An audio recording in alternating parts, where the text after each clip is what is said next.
warahmatullahi wabarakatuh.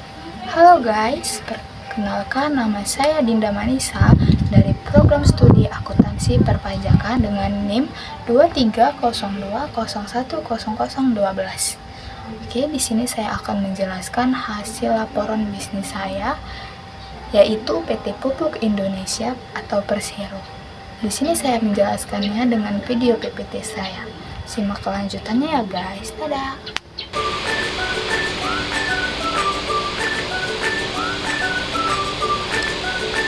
Oke guys, langsung saja di sini saya akan memaparkannya.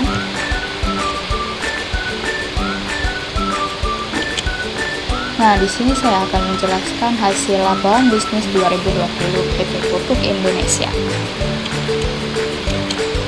Nah, di sini ada daftar isi. Yang pertama itu latar belakang, yang kedua kondisi industri dan ekonomi, yang ketiga produksi pupuk, yang keempat tren tinjau tahunan, yang kelima strategi, dan yang terakhir kesimpulan. Oke, next. Nah, latar belakang. PT Pupuk Indonesia atau Persero berawal dari PT Pupuk Sriwijaya Persero. Pada tahun 2012, perusahaan resmi berganti nama menjadi PT Pupuk Indonesia Persero. Saat ini, Pupuk Indonesia menaungi 10 anak usaha yang bergerak di bidang produsen pupuk, FIC, logistik, utilitas, pangan, dan perdagangan. Oke, next. Nah, di sini ada kondisi industri dan ekonomi. Yang pertama itu ada tantangan eksternal. Nah, apa itu tantangan eksternal? Pada tahun 2020 merupakan tahun penuh tantangan dengan dampak global pandemi COVID-19. Meskipun sektor pupuk cenderung lebih stabil, adanya gangguan rantai pasokan dan fluktuasi harga komoditas memerlukan manajemen yang cermat. Oke, yang kedua itu ada peluang dan strategi. Nah, apa itu peluang dan strategi? Nah, di sini saya akan menjelaskan. Pada sisi positif, permintaan global terhadap pupuk tetap stabil. Perusahaan berhasil memanfaatkan peluang ini dengan menyesuaikan strategi pemasaran dan distribusi untuk memastikan kelancaran pasokan dan memanfaatkan potensi pasar yang ada. Oke. Next. Nah, di sini ada penjualan pupuk pada tahun 2020.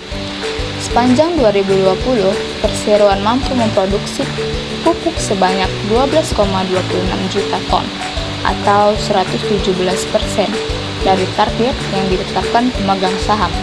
Selain itu, perusahaan juga menghasilkan 7,12 juta ton amoniak asam sulfat, asam fosfat, dan produk non-pupuk lainnya di tahun yang sama. Oke, next. Nah, di sini ada pratinjau tahunan 2020. Nah, ini gambaran dari kinerja produksi pupuk dan amoniak. Nah, di sini ada produksi pupuk dan amoniak, yaitu yang pertama pupuk yang terbagi menjadi urea, NPK, dan pupuk lainnya.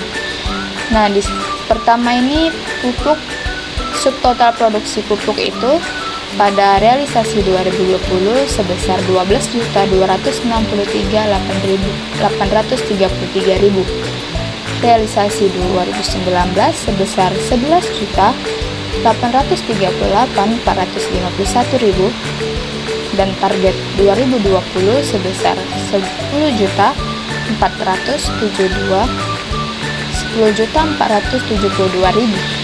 Nah, di sini mengalami kenaikan ataupun penurunan sebesar 3,59% dan pencapaian target 2020 sebesar 117,11%.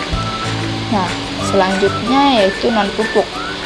Yang terbagi yang pertama amoniak dan non amoniak. Subtotal produksi non pupuk itu realisasi 2020 sebesar 7.085.10.000 dan realisasi 2019 7.026.224.000. Target 2020 sebesar 5.965.000. Kenaikan dan penurunannya itu sebesar 84% dan pencapaian target 2020-nya sebesar 118,78%. Nah, di sini ada selanjutnya produk samping. Produk samping itu total produksinya itu sebesar 33.409.000 dan realisasi 2019 sebesar 45.716.000 dan target 2020 700.000. Kenaikan dan penurunan min 26,92% dan pencapaian target sebesar 169,59%. Oke, jadi semua itu ditotalkan hasil produksinya.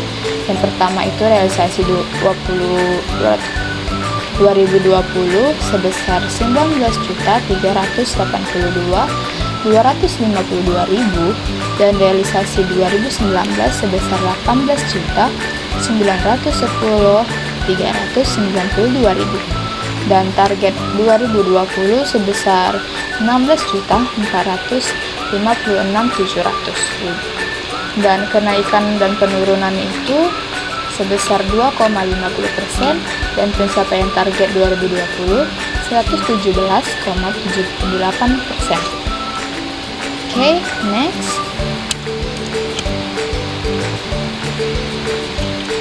Nah, strategi yang saya miliki itu yang pertama meningkatkan perluasan jaringan pelanggan, yang kedua menghadirkan lebih banyak produk dengan produk, yang ketiga menciptakan pupuk yang berkualitas yang siap dikirim ke berbagai negara dan daerah yang ada di Indonesia. Oke, next. Nah, ini rencana penjualan berdasarkan segmen geografis 2021. Nah, di sini segmennya itu penjualan domestik sejumlah 63.423.053.000. Persentase persennya sebesar 86,96%. Segmennya domestic sales. Yang kedua itu ada penjualan ekspor, jumlahnya itu sebesar 9.511.694.000. Persentase persennya 13,4%. Segmennya itu ekspor.